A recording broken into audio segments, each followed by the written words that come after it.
นี่คือสัจจะนี่คือความจริงของชีวิตผู้เป็นพ่อเป็นแม่ได้จัดงานศพให้ลูกได้เฮ็ดบุญแจกข้าวเฮ็ดบุญอุทิศส่งให้ลูกเฮาจะเห็นหลายๆมุมความบ่เที่ยงแท้แน่นอนของสังขารร่างกายบ่ฮู้ว่าสิตายมื้อใดบ่ได้ตายตามคิวพ่อแม่เกิดก่อนแทนที่สิไปก่อนแต่ว่านั้นมันก็บ่เป็นไปคือเฮาคิดเว้าอยู่ประจำว่าชีวิตเป็นของยืมโยมก็ลองทำความเข้าใจตามเด้ชีวิตเฮาทุกคนนี่เป็นของยืมมาจากธรรมชาติความจริงเป็นจังซั่นยืมมาจากดินจากน้ำจากลมจากไฟดินคือส่วนที่เข้มแข็งข้นแข็งเฮากินข้าวกินน้ำกินหมากใหม่ต่างๆขนมนมเนยก็เปลี่ยนสภาพส่วนที่เป็นธาตุดินก็กลายไปเป็นผมขนเล็บฟันหนังเนื้อเอ็นกระดูกตับไตไส้พุงน้ำที่เฮากลืนกินลงไปน้ำสะอาดน้ำสมน้ำหวานอีหยังก็แล้วแต่ผ่านลำคอลงไปปั๊บเขาก็สิเปลี่ยนสภาพไปเป็นน้ำเลือดน้ำเหลืองน้ำน้องน้ำดีน้ำเสลดน้ำลายนี่คือยืมจากธรรมชาติน้ำต่อน้ำลมต่อลมไฟต่อไฟดินต่อดินมื้อนี้เขาก็สืบต่อจักไว้จักหลอบลมหายใจเข้าหายใจออกนี่คือเอาดินไปต่อดินไฟที่ยังร่างกายให้อบอุ่นเผาอาหารให้ย่อยเฮ็ดร่างกายให้สุดโทรมเขาก็ทำหน้าที่ของเขาจังสิไฟก็สืบต่อกันไปเรื่อยๆลมก็สืบต่อกันไปเรื่อยๆถ้าส่วนใดส่วนหนึ่งเขาหยุดการทำงานชีวิตก็จบเพียงแค่ติดขัดธาตุดินธาตุน้ำธาตุลมธาตุไฟอันใดอันหนึ่งเพียงแต่เขาติดขัดของเล็กน้อยเฮาก็ป่วยเห็นบ่เฮาก็เกิดเจ็บป่วยขึ้นมาทันทีจังซั่นชีวิตเป็นของบ่ยั่งยืนความตายเป็นของยั่งยืนชีวิตเป็นของบ่เที่ยงความตายเป็นของเที่ยงแต่อาตมาเห็นญาติโยมได้ตั้งอกตั้งใจส่วนหนึ่งก็ดีใจนำคันสิว่าเสียใจก็แม่นอยู่ในส่วนที่ต้องจากกันไปโดยบ่มีมื้อกลับมาแต่ว่าในส่วนดีใจก็คือเห็นพี่เห็นน้องเห็นญาติเห็นโยมเข้าใจในเงื่อนไขของชีวิตว่ามันเกิดมาแล้วมันเอาความเจ็บมานำเอาความเฒ่าความแก่มานำเอาความพลัดพรากเอาความผิดหวังมานำแล้วสุดท้ายก็เอาความตายมาพร้อมในเมื่อญาติโยมเข้าใจจังซี่เฮาก็บ่ประมาทเผาปั๊บเก็บดูกเก็บอัฐิเฮาก็ถือโอกาสทำบุญอุทิศเลยบอกในใจอาตมาก็สนับสนุนจริงๆการทำบุญอุทิศเลยนั้นเป็นการทรงอย่างเร็วให้ได้ใส่ได้สอยจริงๆมันก็บ่ต้องลงทุนลงแรงใส่เงินใส่ทองอีหยังหลายหลวง แล้วก็บ่แม่นเฮ็ดเทื่อนี้กันแล้วโยมสามารถเฮ็ดได้ซุมื้อนี่บอกถึงการเฮ็ดบุญเด้คันเฮาบ่เข้าใจเพิ่นก็เฮ็ดถือของเพิ่นอยู่ปู่ย่าตายายแต่ว่าบางเทื่อมันโดนโพดอันนี้เฮาเว้าแบบตาบ่เห็นแต่เว้าโดยเหตุผลคำสอนของศาสนาถ้าสมมติว่าผู้ที่ตายจากโลกนี้ไปตกทุกข์ได้ยากลำบากลำบนรอคอยกองบุญกองกุศลจากญาติผู้อยู่เบื้องหลังเฮาก็ว่าแต่บ่พร้อมบ่ทันมีเงินบ่ทันพร้อมถ้าปีหน้าก่อนถ้าปีฮื้อก่อนเป็นจังได๋พอเฮาบ่แน่ใจว่าผู้จากไปนั้นไปไสบุญก็มีบาปก็มีเพิ่นก็คือเฮาก็คือเพิ่นโยมก็คืออาตมาก็คือโยมบ่ต่างกันเด้บาปบุญเกิดจากความคิดเกิดจากคำเว้าเกิดจากการกระทำที่ถึงพร้อมด้วยเจตนาบางเทื่อก็ดีบางเทื่อก็ร้ายบางเทื่อก็ผิดบางเทื่อก็ถูกเฮาบ่สามารถสิยับยั้งตนเองได้ในคราวที่ใจดีด่าก็บ่เครียดเคยเป็นบ่โยมในคราวที่เฮาใจดีไผสิด่าก็บ่เครียดสิตีก็บ่เครียดแต่คราวที่หงุดหงิดหนหวยยิ้มใส่ดีๆเฮาก็หงุดหงิดเขาเว้านำดีๆก็หาเขาเว้าใส่หาว่าเขาย่อเย้ยนั่นคือจิตเศร้าหมองจิตบ่เป็นปกติจังสันชีวิตมันจังมีผิดมีถูกมีบุญมีบาปมีดีและบ่ดีในเมื่อจากไปเฮาก็บ่แน่ใจว่าผู้จากไปนี่ไปไสขันบ่ทันถึงความเป็นพระอริยเจ้าชั้นโสดาบันขึ้นไปนรกก็มีสิทธิ์เปรตก็มีสิทธิ์อสุรกายก็มีสิทธิ์สัตว์เดรัจฉานก็มีสิทธิ์มนุษย์ก็มีสิทธิ์เทวดามีสิทธิ์พรหมมีสิทธิ์จังซั่นถ้าเฮารอคอยไปเป็นเดือนเป็นปีหรือหลายปีถ้าเกิดญาติบุคคลอันเป็นที่รักที่จากไปตกทุกข์ได้ยากได้พบใดภูมิใดก็แล้วแต่รอคอยบุญกุศลที่ผู้อยู่เบื้องหลังสิเป็นพ่อแม่พี่น้องสามีภรรยาลูกเต่าเหล่าหลานส่งไปให้บ่เฮ็ดบ่ส่งล่ะสิเป็นแนวใดทุกข์แล้วก็ทุกข์อีกทรมานแล้วก็ทรมานอีกแต่คันเฮาส่งบุญปั๊บคันตกทุกข์ได้ยากลำบากลำบนเฮ็ดบุญถูกเฮ็ดบุญแม่นตามคำสอนพระพุทธเจ้าผลบุญนั้นก็ส่งทันทีซอยเหลือทันทีคันดีอยู่แล้วมีความสุขอยู่แล้วก็ย่อมได้รับหลายยิ่งขึ้นสบายยิ่งขึ้นมีความสุขยิ่งขึ้นกับเปรียบกับคือคนเฮาเนี่ยจากบ้าน บางเทื่อบ่ได้ตั้งตัวบ่ได้ตั้งใจคิดว่าแต่สิไปทางหน้ามันสิดีทุกข์ปั๊บจากบ้านไปตกหม้องทุกข์ยากลำบากงานก็หนักของกินก็บ่มีน้ำก็ยากข้าวก็ยากบ่อนหลับบ่อนนอนเสื้อผืนหมอนใบหกเหี่ยบ่สะอาดอากาศบ่ถ่ายเทเป็นแนวใดญาติพี่น้องก็บ่มีเงินฝากส่งไปซอยก็บ่มีนั่นก็คือทุกข์ต่อไปแต่คันถ้าบุญเจ้าของก็เฮ็ดไว้พอสมควรสร้างไว้ทำไว้จากโลกนี้ไปปั๊บก็คือไปสู่ที่ดีไปต่างบ้านต่างเฮือนบ่อนอยู่ก็ดีบ่อนนอนก็ดีบ่อนกินก็ดี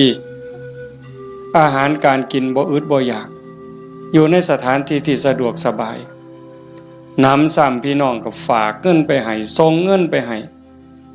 กินบ่ไหวใส่บ่หมดนี่คือเหตุผลบอกญาติโยมทั้งหลายไว้บ่ต้องเสือทันทีแต่เฮาพิจารณา เฮ็ดโลดก็บ่แม่นว่าสิต้องเฮ็ดบุญแจกข้าวแบบ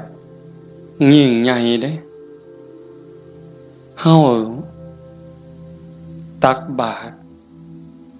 อันนี้ก็อุทิศคือกันเด้สมมุติว่าคือมื้ออื่นนี่มื้อแลงคือตอนนี้บ่มีหยังนิมนต์ครูบาอาจารย์เพิ่นมาสวดมนต์ปกติฮอดมื้อเช้าก็ทำบุญตักบาตรแล้วก็อุทิศบุญกุศลไปถึงอันนี้ก็ซ้ำแจกข้าวใส่บาตรหน้าบ้านหน้าเฮือนอันนี้ก็ซ้ำแจกข้าวไปจังหันไปเพ่นอันนี้ก็ซ้ำแจกข้าวอาตมาเว้ายืดยาวซื่อๆแต่ว่าคันโยมเฮ็ดโยมตั้งใจยามแลงกินข้าวแลงแล้วก่อนหลับก่อนนอนผู้เป็นลูกเป็นหลานเด้ผู้เป็นสามีเด้ก่อนหลับก่อนนอนไหว้พระอรหังสัมมาสวากขาโตสุปฏิปันโนเนี่ยคันทำวัดใดก็ทำคันทำบ่ใดก็เอาซ้ำนี่จากนั้นก็ตั้งนะโม3จบสวดอิติปิโสใดก็ดีคันสวดบ่ใดก็ซ้ำตั้งนะโม3จบแล้วก็นั่งสมาธิตั้งใจนั่งสมาธิคือเฮาเฮ็ดอยู่ตอนนี้สงบจิตสงบใจยืดกายตรงดำรงสติให้มันเฉพาะหน้าหายใจเข้าหูหายใจออกหูสิใส่พุทโธก็ได้ยุบหนอพองหนอก็ได้คือบ่ต้องใส่หยังบ่ต้องว่าอันใดบ่ต้องคิดอันใดมีสติหูเพียงแค่ลมเข้าลมออกลมหายใจเข้ามันกระทบที่ปลายจมูกผู้บางคนกระทบที่ริมฝีปากผู้บางคนลมชัดเจนที่ซ่านดังลมเข้ามันสิเย็นจักหน่อยลมออกมันสิอุ่นจักหน่อยเฮาก็หูอยู่ซ้ำนั้นหลับตาเบาๆเฮ็ดใจสบายหายใจเข้าหูหายใจออกหูได้5 นาที10 นาทีคันยิ่งหลายเท่าใดแห่งจะดีได้จัก30 นาที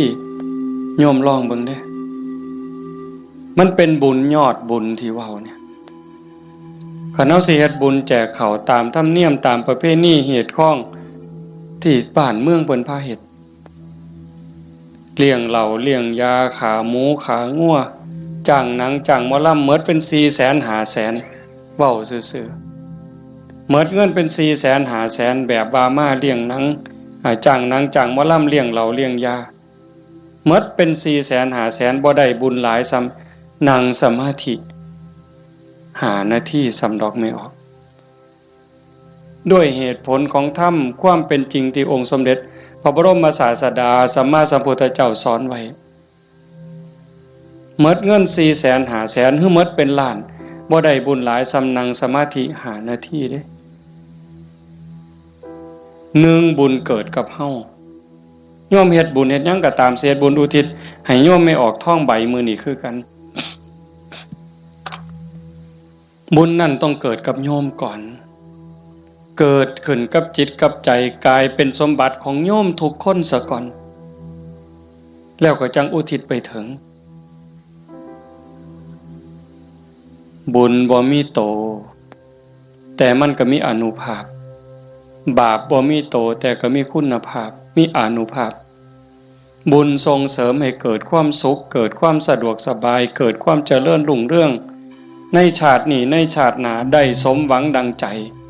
อันนั้นย้อนบุญ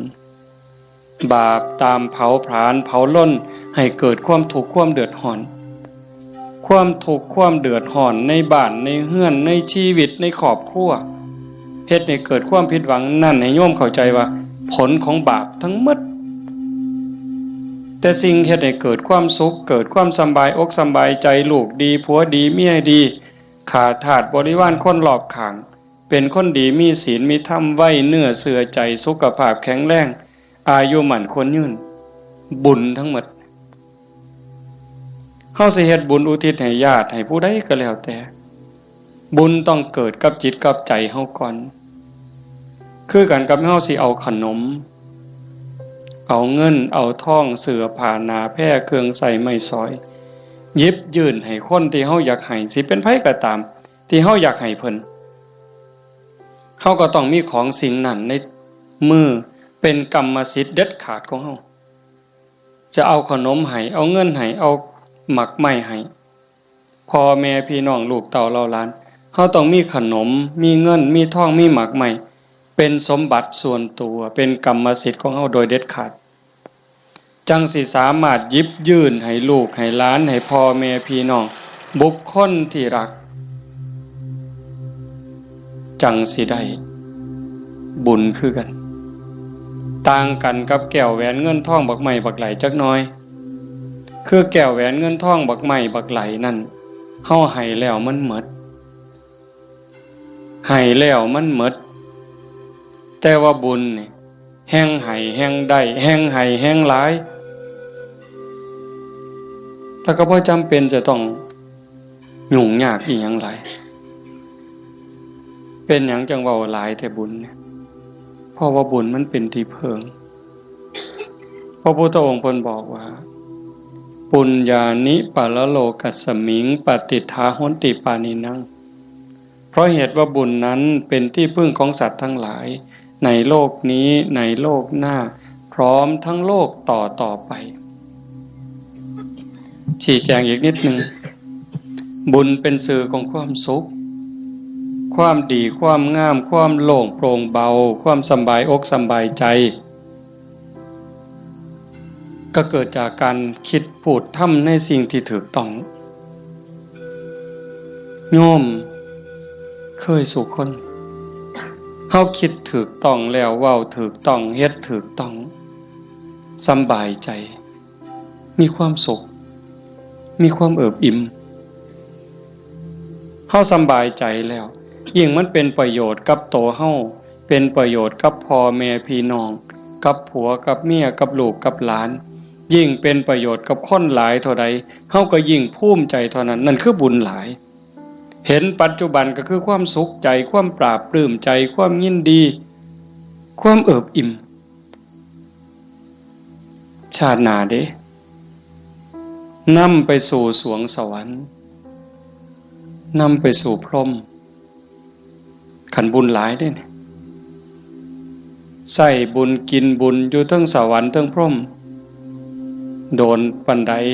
น่านปันใดนั่นก็ขึ้นอยู่กับกำลังของบุญที่สั่งเมิดเวลาจากสวรรค์หรือจากพรหมกลับมาเกิดเป็นคนอีกขันกำลังบุญที่เฮ็ดที่ทำไว้มันหลายแม่นกลับมาเกิดเป็นคนอีกเถื่องามหน้าตาดีผิวพรรณดีสวดทรงดีสุ่มเสียงดีฐานะดีร่ำรวยสติปัญญาดีโรคภัยไข้เจ็บหน่อยอายุยืนไปไสก็มีคนหักมีคนนับหน้าถือตานี่กำลังบุญเด้แต่คันถามมันตรงกันข้ามคิดก็คิดผิดเว้าก็เว้าผิดเฮ็ดหยังก็เฮ็ดผิดเฮ็ดแล้วปั๊บกลับเป็นทุกข์ในปัจจุบันโยมก็เห็นอยู่เวลาเฮ็ดผิดเว้าผิดศีลผิดธรรมผิดกฎหมายบ้านเมืองเดือดร้อนตั้งแต่เฮ็ดแล้วตอนเฮ็ดโดยอำนาจของกิเลสย้อนความโลภย้อนความโกรธโลภอยากได้ของเขาอยากลักของเขาอยากจี้ของเขาอยากยักยอกอยากคอร์รัปชันโกงกินเป็นยังไงพอแต่เฮ็ดลงไปแล้วทุกข์เว้าด้วยความโกรธเว้าด้วยความอิจฉาริษยากระแทกแดกดันใส่หอดพ่อหอดแม่บางเทื่อหอดพระสงฆ์องค์ข้าเจ้าเว้าผื่นนินท่าเว้าแล้วสะใจในขณะที่เว้าสะใจหลายเว้าแล้วคิดว่าโอ้ยมันสิบ่บาปบ่คิดที่หลังเป็นทุกข์บัดใหม่เจ้าของเผาเจ้าของเห็นบ่ในปัจจุบันก็เป็นทุกข์จังซี่เดือดร้อนจังซี่คันมันกว้างไปเท่าใดคนหู้เท่าใดเขาก็เกิดความรังเกียจเกิดความบ่ไว้ใจเกิดความบ่นับถือ ไปไสก็บ่ได้รับการต้อนรับเพียงแค่เว้าบ่จริงเว้าบ่แม่นเท่านั้นขี้ตัวเป็นคนบ่ซื่อบ่สัตย์เขาก็บ่ไว้วางใจซ้ำนี้ก็เดือดร้อนแล้วเด้ปัจจุบันเด้เนี่ยคันจากโลกนี้ล่ะตายลงไปล่ะพูนลงนรกพุ่นเปรตพุ่นอสุรกายพุ่นสัตว์เดรัจฉานพุ่นใส่บาปใส่กรรมเมิดแล้วมาเกิดเป็นคนมันต้องมาเด้มาแน่นอนเด้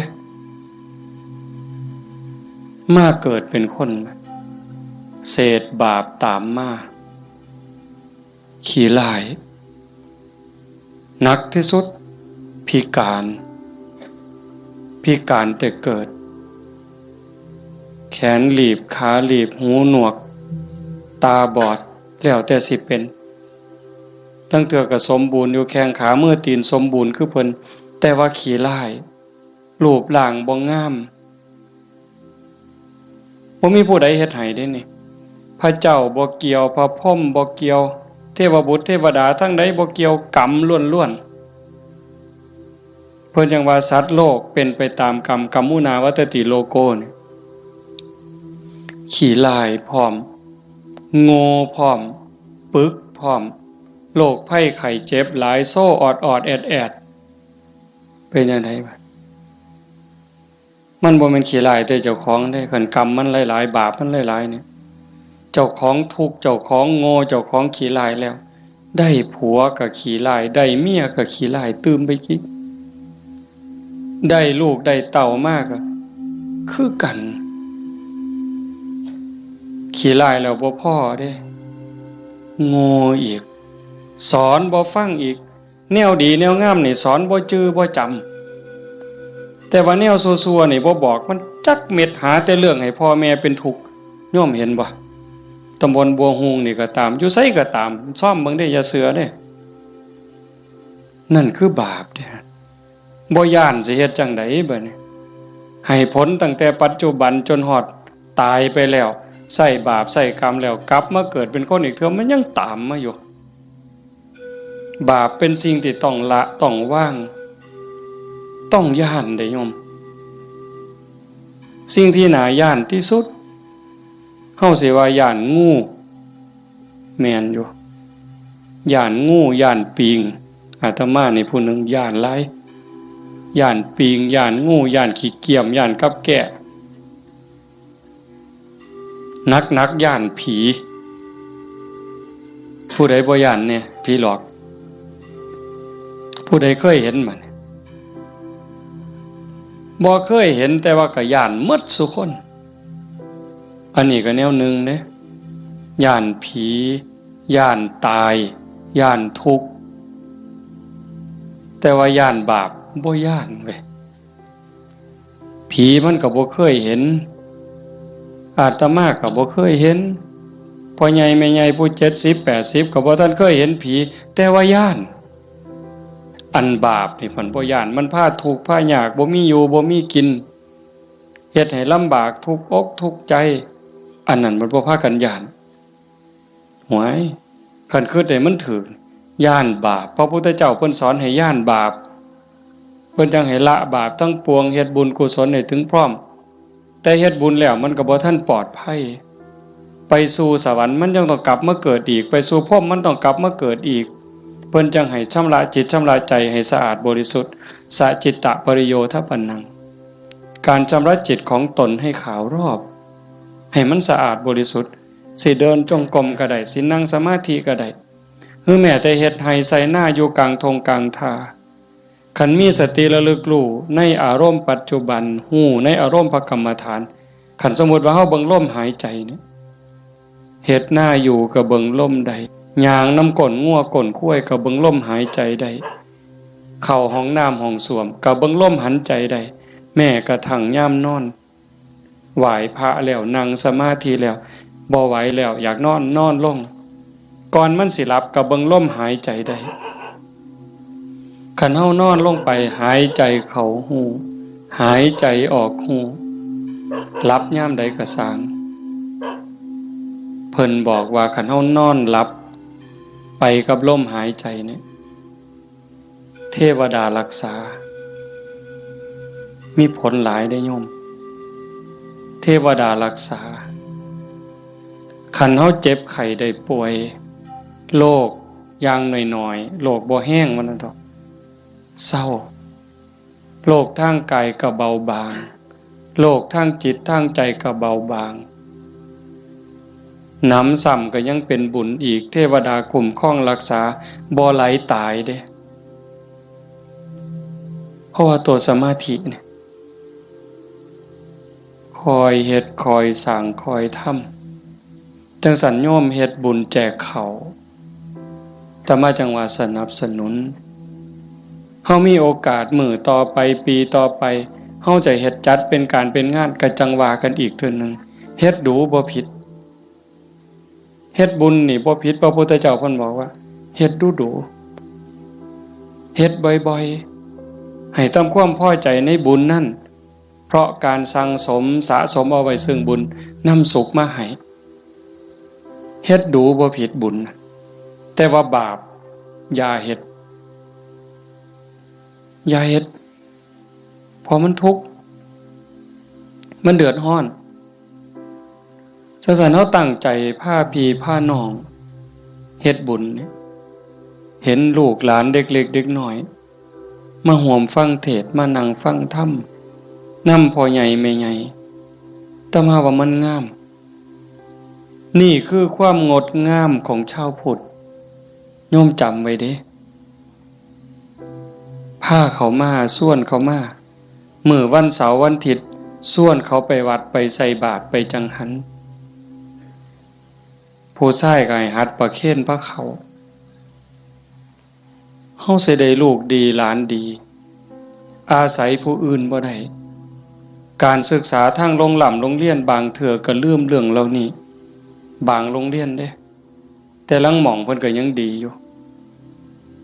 พ่อแม่ปู่ตายายย่ายเฮานี่ล่ะแม่ป้าพ่อลุงแต่มาเสือว่าโยมทุกคนอยากให้ลูกดีหลานดีอยากให้เขาเป็นคนดีเพื่อเฮาสิเพิงเขาได้ในมือข้างหน้าเฮาสิเพิงเขาจังได๋คันบ่ให้เขาเข้าหาวัด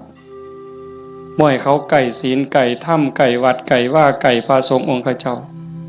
เขาบ่มีจิตใจที่อ่อนน้อมอ่อนโยนบ่ฮู้จักบุญจักบาปสิดีได้จังได๋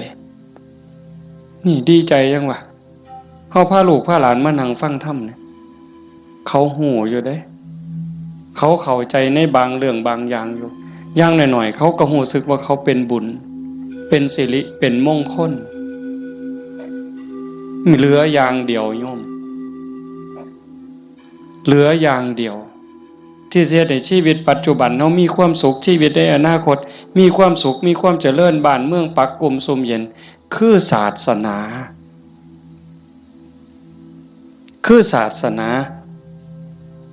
เรื่องกฎหมายนี่โยมเลิกยังเพิงบ่ได้ 100% ยิ่งพวกนักการเมืองสสต่างๆเศร้าเว้านำเลย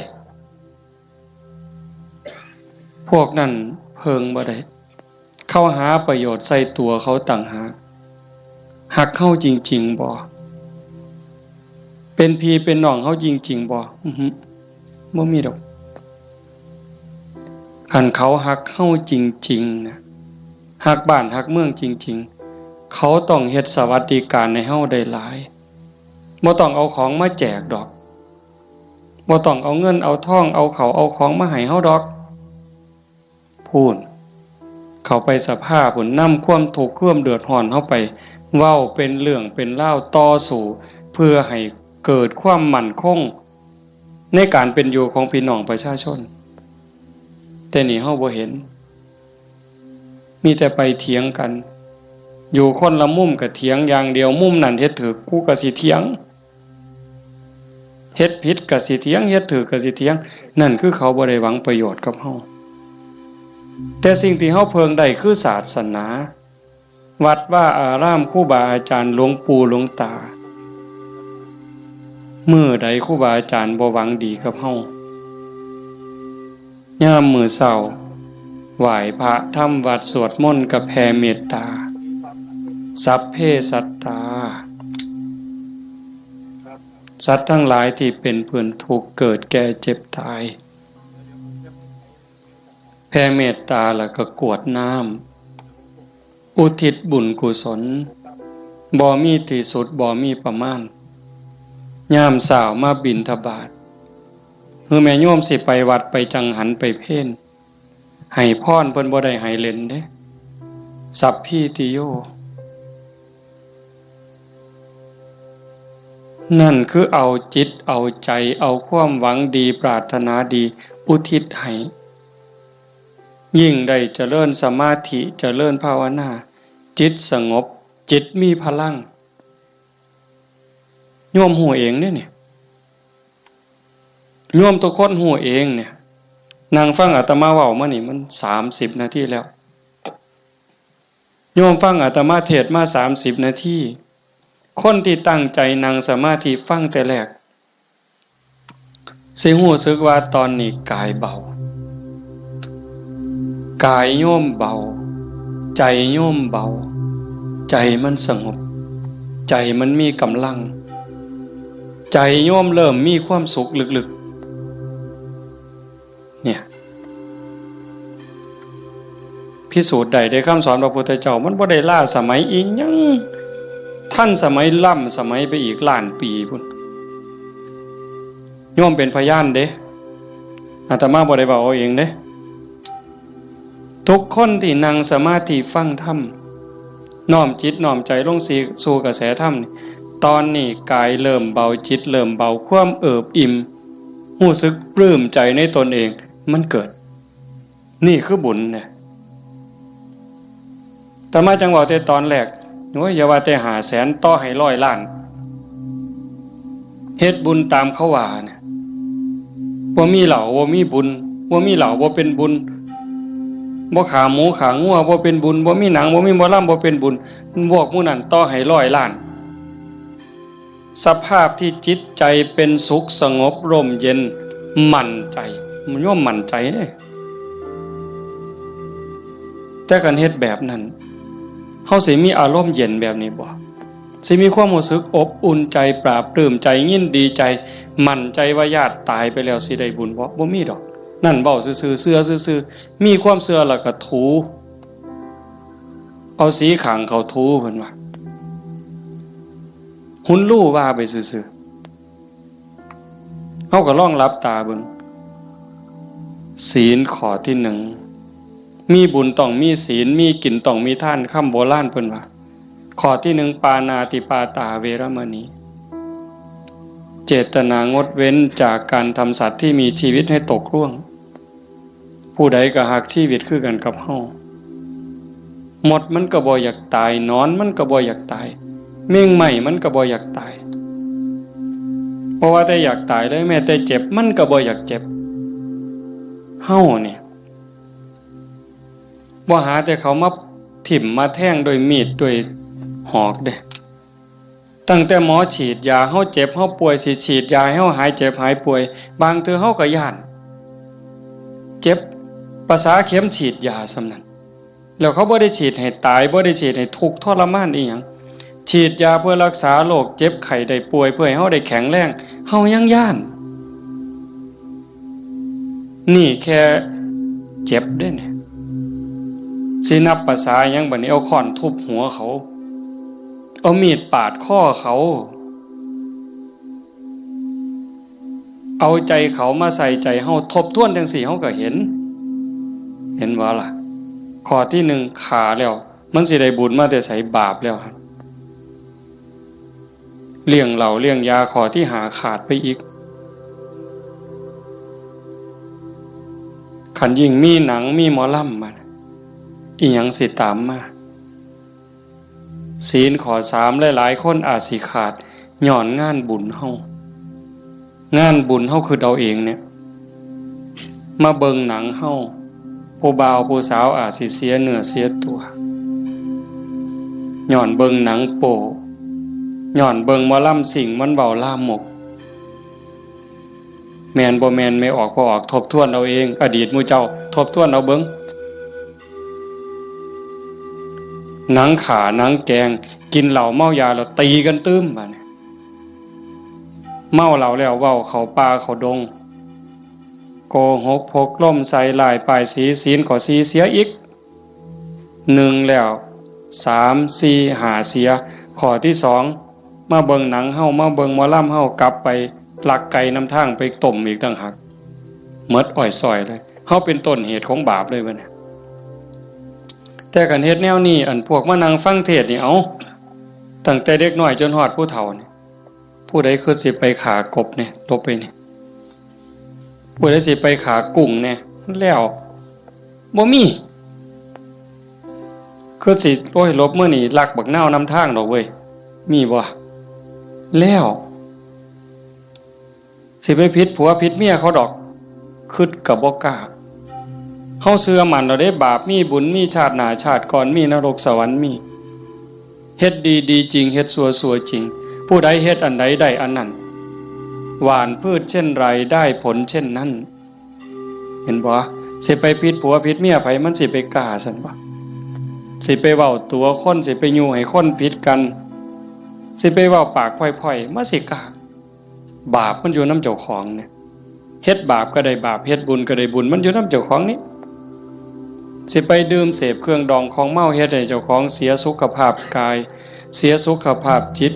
เสียเงินเสียทองเฮ็ดให้ขาดความเคารพนับถือเฮ็ดให้เด็กน้อยมันดูหมิ่นดูแค้นเฮาบ่แม่นคนโง่ปานนั้นเห็นบ่เฮาเห็นสภาพบุญเด่นๆอยู่จังซี่ไม่เป็นตาภูมิใจอะโยมคันสิเว้าเนาะคันบุญโยมบ่หลายเนี่ยโยมบ่ได้เกิดเป็นคนบ่ได้เป็นมนุษย์คันบุญบ่หลายพ่อบ่ได้เกิดเป็นคนไทยดอกโยมบ่ได้เกิดในผืนแผ่นดินไทยบ่ได้เกิดใต้ร่มใบบุญของนายหลวงเด้บุญบ่หลายพ่อบ่ได้นับถือพระพุทธศาสนานับถือพุทธศาสนาแล้วบุญบ่หลายพ่อบ่ได้เกิดในบ้านที่มีวัดมีครูบาอาจารย์เอิ้นเข้าหาศีลหาธรรมบ่มีกัลยาณมิตรบ่มีพี่มีน้องที่ฮักศีลฮักธรรมนำกันบ้านโน่นตุนเฮาก็สิบ่ใหญ่ปานใดจักหลังคา85คันเฮาบ่ฮักศีลฮักธรรมคันบุญบ่หลายเฮาบ่มาโฮมกันหลายปานนี้หลายคนก็อาจสิล้าสิเมื่อยตั้งแต่โยมไม่ออกท้องใบเพิ่นจากไปมางานศพมื้อนี้ก็หมดมื้อวานก็หมดมื้อเอาไปเผาเฮ็ดเวียกเฮ็ดงานแหน่ยามกลางคืนมาก็มาฟังครูบาอาจารย์เพิ่นสวดมนต์มานั่งเป็นหมู่เป็นพวกกันยามกลางเว้นก็ไปเฮ็ดเวียกเฮ็ดงานมื้อนี้มาโฮมกันได้ปานนี้ห่อขนมข้าวต้มถามว่ามันล้าบ่เมื่อยบ่เมื่อยเด้แต่เฮาก็กัดแขวกัดฟันมานั่งฟังเทศน์มาร่วมเอาบุญนำกันให้ทุกคนเข้าใจว่าทุกคนคือเจ้าภาพบ่แม่นแต่พ่อแม่กับสามีกับลูกหลานเด้ทุกคนคือเจ้าภาพอาตมาก็คือเจ้าภาพผู้หนึ่งเจ้าภาพอันใดเฮามาร่วมบุญสร้างบุญร่วมกันพระพุทธเจ้าเพิ่นบอกว่าเฮาทุกคนนี่โยมเคยตกนรกมาเมิดเคยเป็นเปรตเป็นอสุรกายเป็นสัตว์เดรัจฉานเป็นเทวดาเป็นพรหมเป็นมนุษย์เกิดมานับชาติบ่ถ้วนเปรตลิงเล่ไล่แมงใหม่ที่มันตอมหลอดไฟกบเขียดตั้งแต่นรกอเวจีไปไล่ตั้งแต่นรกจนไปถึงภวคพรหมบ่มีสัตว์โตใดบ่มีจิตวิญญาณดวงใดที่บ่เคยเกิดเป็นพ่อเป็นแม่เป็นพี่เป็นน้องเป็นผัวเป็นเมียเป็นญาติร่วมสายโลหิตเฮาเคยมาหมดแต่ว่าเฮาบุญหลายชาตินี้เนื่องจากว่าชาติก่อนๆพบก่อนเฮาเคยมีศีล5มีกุศลกรรมบท10ที่สร้างไว้ทำไว้พอสมควรจังส่งผลให้เฮาได้เกิดมาเป็นคนมาเป็นมนุษย์ผู้มีศีลละเอียดให้ทานไว้ดีรักษาศีลไว้ดีเจริญสมาธิไว้ดี รูปร่างหน้าตาผิวพรรณฐานะสติปัญญาจังดีจังงามกลัวกันเป็นขันเป็นตอนนั่นคือพลังบุญของเจ้าของจังสันโยมไม่ออกท่องใบสาสังที่เพิ่นจากไปแต่มาว่ากลับบ้านเก่าบ่ได้ตายดอกเมื่อบ้านเก่าอีหยังเมื่อบ้านเก่าดินเมื่อบ้านเก่าลมเมื่อบ้านเก่าไฟเมื่อบ้านเก่าน้ำเมื่อบ้านเก่าเพราะว่าเฮายืมเขามายืมจากธรรมชาติยืมจากดินน้ำลมไฟมาปั่นเป็นเนื้อเป็นตัวเมื่อเวลาเขาก็มาเอาขึ้นโยมเคยยืมเสียมไทบ้านบ่เคยยืมเสียมเคยยืมมีดเคยยืมบักจกเคยยืมขอดหน่อยเคยยืมขาดบ่ยืมเพิ่นมาเนี่ยสิสัญญาก็ตามบ่สัญญาก็ตามลางเทื่อเฮาสัญญาว่ายืมไปจักมื้อเนี่ยแต่เฮาเอามาเพิ่นก็ว่าเอาไปซะเอาไปใส่จักมื้อก็เอาไปตอนนั้นเพิ่นบ่ทันจำเป็นถ้าเกิดเฮาเอามาฮอดเฮือนปั๊บเพิ่นเกิดมีเรื่องจำเป็นขึ้นมาด่วนๆเพิ่นมาเอาขึ้นโอ้ข่อยเอามาเฮ็ดซะก่อนเด้อข่อยจำเป็นแล้วเฮาก็ว่าโอ้ยข่อยยืมของเจ้ามาตัวเฮาสิไปว่าจังได๋ต่อรองจังได๋บ่ได้เด้มันของเพิ่น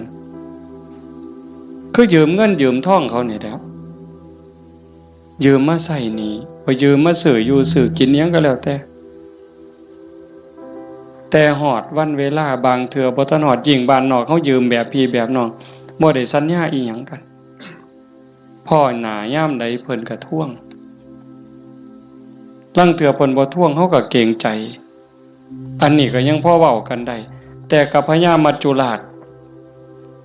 ต่อรองแนวใดพญามัจจุราชบ่เห็นแก่เงินค่ำแม่นสิมีเงินกือไทยเอาบ่มีได้บ่สนไต่โตบ่สนผู้ใดมีอำนาจนายพลนายพันเจ้าใหญ่นายโตพระสงฆ์องค์เขาเจ้าคุณสมเด็จบ่งึดบ่สนใจซ้ำบ่เกรงใจอีกซ้ำขันบาปหลายก็โยนนรกโลดขันบุญหลายก็ไปตามทางจังสั่นเฮามีบุญได้เกิดมาพ้อพระพุทธศาสนามีกัลยาณมิตรมีพี่มีน้องที่หวังดีต่อกันเฮาก็ตั้งใจเฮ็ดบุญให้เจ้าของเฮ็ดบุญในมื้อนี้เทิงทานเทิงศีลเทิงภาวนาฟังเทศน์ฟังธรรมอ่อนน้อมถ่อมตนขนขวายในกิตติชอบเนี่ยก็ขอให้เฮาตั้งใจว่าเฮาเฮ็ดให้เจ้าของเบื้องต้นโยมทุกคนก็เฮ็ดให้เจ้าของเด้ไหว้พระ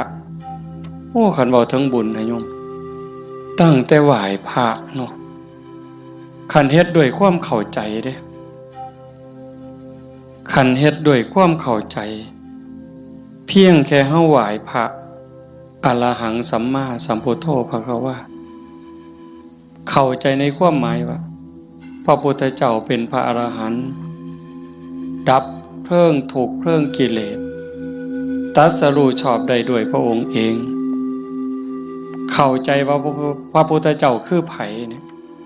แล้วก็กราบลงไปบุญมหาศาลหลายก็สร้างโบสถ์เป็นหลังบุญไม่ออกไม่เว้าไปปื้ออยู่เด้คันสร้างโบสถ์บ่เข้าใจเฮ็ดโบสถ์แข่งกันถือกระสอบไปหาเหลี่ยไล่ได้เงินมากก็ขายน้ำทางในกินเหล่าเนี่ยเพราะเป็นประโยชน์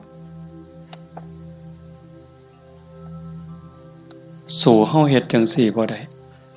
สัมอรหังสัมมาสวากขาโตภควตาธัมโมพระธรรมเป็นสิ่งที่พระผู้มีพระภาคเจ้าตรัสไว้ดีแล้วถูกต้องแล้วงดงามแล้วเป็นไปเพื่อดับทุกข์ในคำสอนพระพุทธเจ้าเข้าใจจังซี่แล้วกราบลงไปงามๆโอ้ยสำนี้ก็พ่อโยมสุปฏิปันโนภควโตสาวกสังโฆพระสงฆ์สาวกของพระผู้มีพระภาคเจ้าปฏิบัติดีแล้วพระสงฆ์คือไผด้วยความเข้าใจของชาวบ้านคือนี่โกนหัวนุ่งเหลืองห่มเหลืองเนี่ย อันนี้เป็นสมมุติสงฆ์แต่สงฆ์จริงๆโยมก็เป็นสงฆ์คู่แห่งบุรุษ4คู่นับเรียงตัวบุรุษได้8บุรุษพอออกไม่ออกก็คือพระญาติโยมก็เป็นสงฆ์เป็นพระขันโยมปฏิบัติดีมีศีลมีธรรมมีจิตใจเมตตากรุณาโมทิตาอุเบกขาหวังดีกับทุกคนความโลภความโกรธความหลงความอิจฉาริษยาอาฆาตพยาบาทในใจของญาติโยมหน่อยลงเบาบางลงถึง 20% 25%หมดไป 25% ความโลภความโกรธความหลงอิจฉาริษยาเบาบางไปจากใจเฮา 25% โยมเป็นพระโยมเป็นสงฆ์มีลูกมีผัวมีเมียเฮ็ดให้ใส่หน้าทำมาหากินเป็นปกติแต่โยมกลายเป็นพระอีหลีได้บ่เนี่ย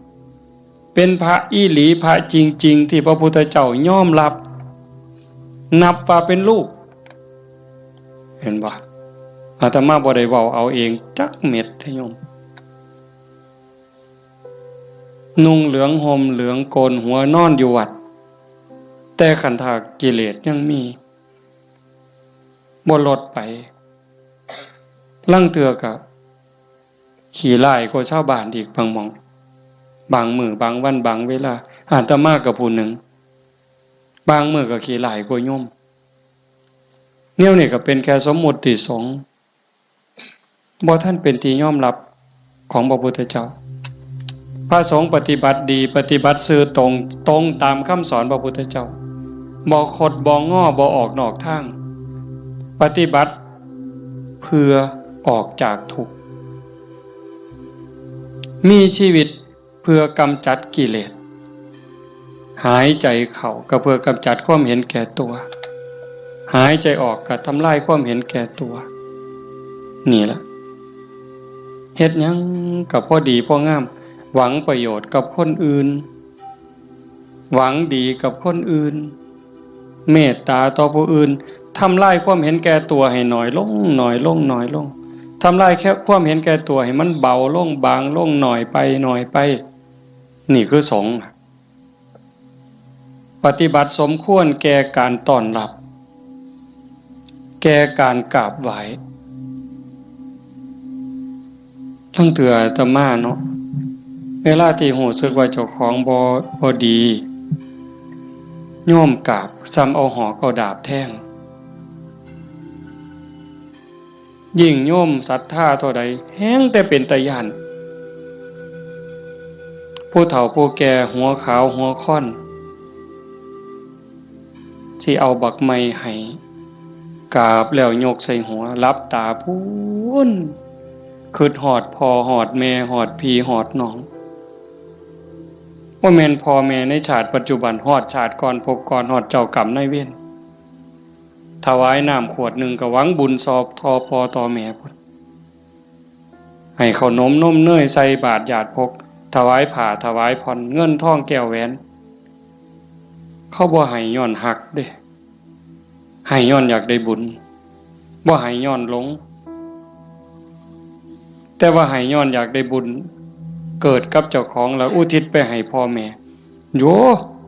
มันสิบ่คือหอกคือดาบบ่คือน้ำกรดบ่คือน้ำร้อนเทหดเสียจังได๋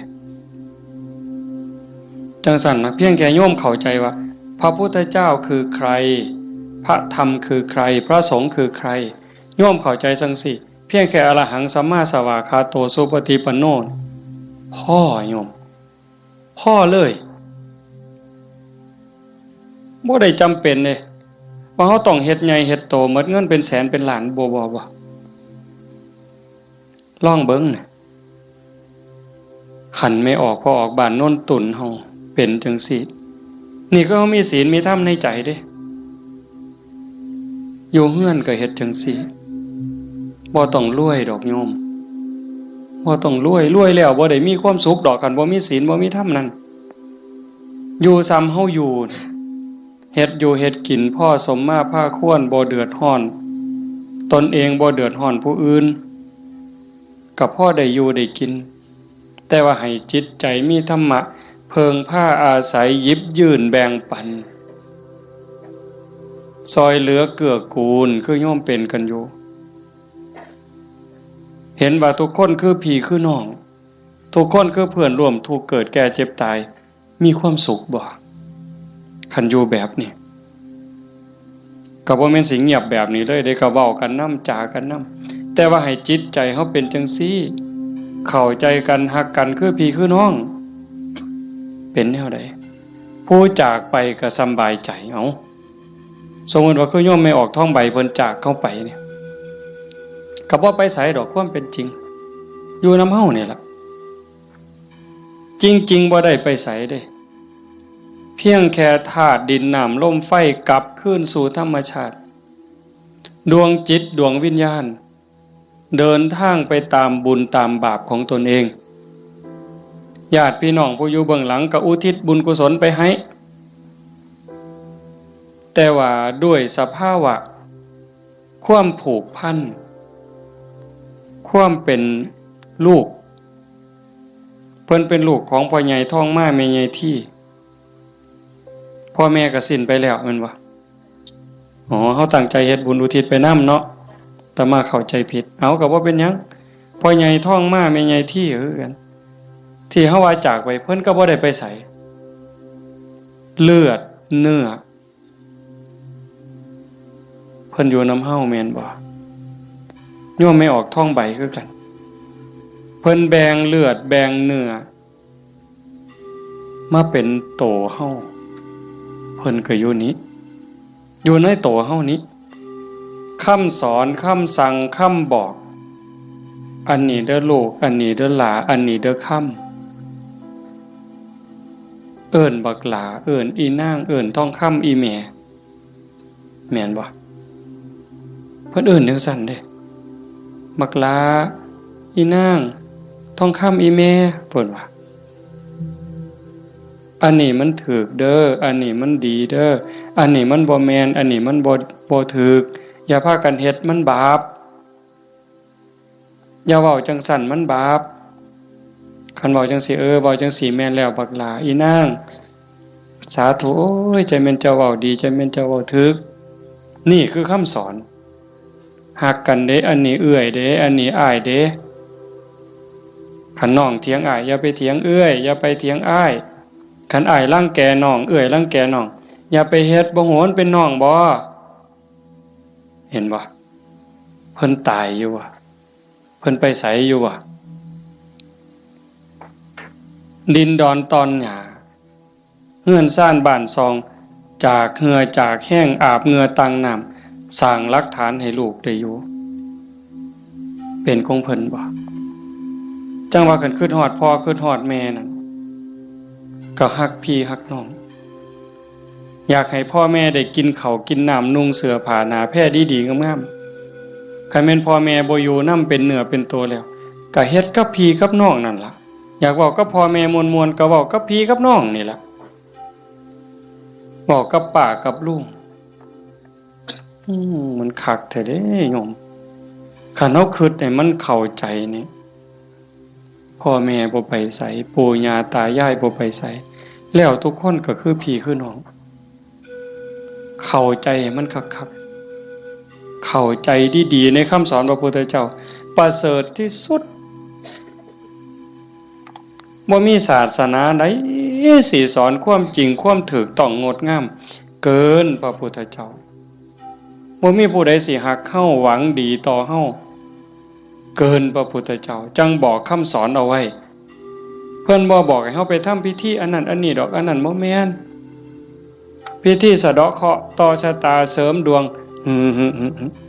พระพุทธเจ้าบ่สอนบ่แม่นเว้าดีต่อกันนี่พระพุทธเจ้าสอนคิดถูกต้องพูดถูกต้องทำถูกต้องจากถูกต้องก็จังไปสู่ดีงามอย่าว่าดีเด้อย่าว่าดีก่อนดียังบ่ทันถูกต้องเด้คันคนเขามักกินเหล้าเฮาซื้อเหล้าสู้กินเขาว่าดีเด้แม่นบ่ล่ะคันพวกผู้ชายมักเล่นมักเที่ยวมีหมู่พาไปเที่ยวซ่องเขาว่าบักนี่ดีเด้พวกมักเล่นไพ่เล่นไฮโลเล่นการพนันส่วนเฮาไปเล่น ต้มไก่สู้กินพร้อมเล่นเอาเงินเอาพร้อมยังว่าดีอยู่เด้หั่นแต่มันบ่ถูกแต่คันมีคำว่าถูกต้องแล้วคิดถูกต้องเว้าถูกต้องกระทำถูกต้อง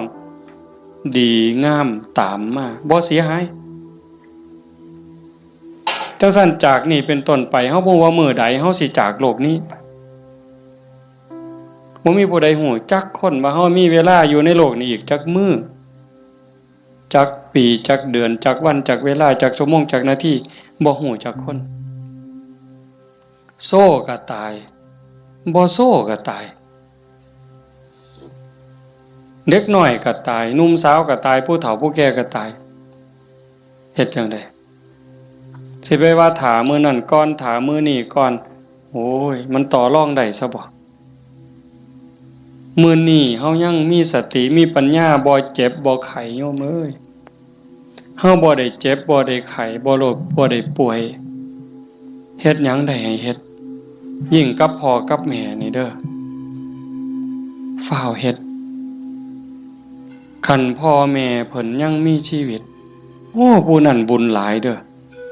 ผู้พ่อแม่ยังมีชีวิตอยู่นี่ผู้นั้นมันบุญหลายเกินบุญโยม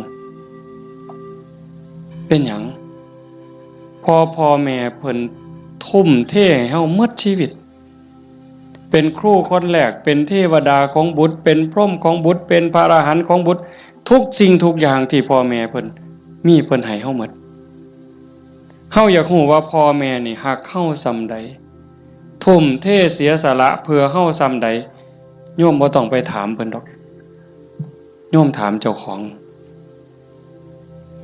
ถามเจ้าของพวกเฮาเป็นพ่อคนแม่คนโยมฮักลูกตั้งแต่มื้อใด โยมไม่ออกเด้โยมพอออกก็คือกันนั่นล่ะฮักลูกตั้งแต่มื้อใดฮักลูกตั้งแต่ว่ามีลูกเกิดในท้อง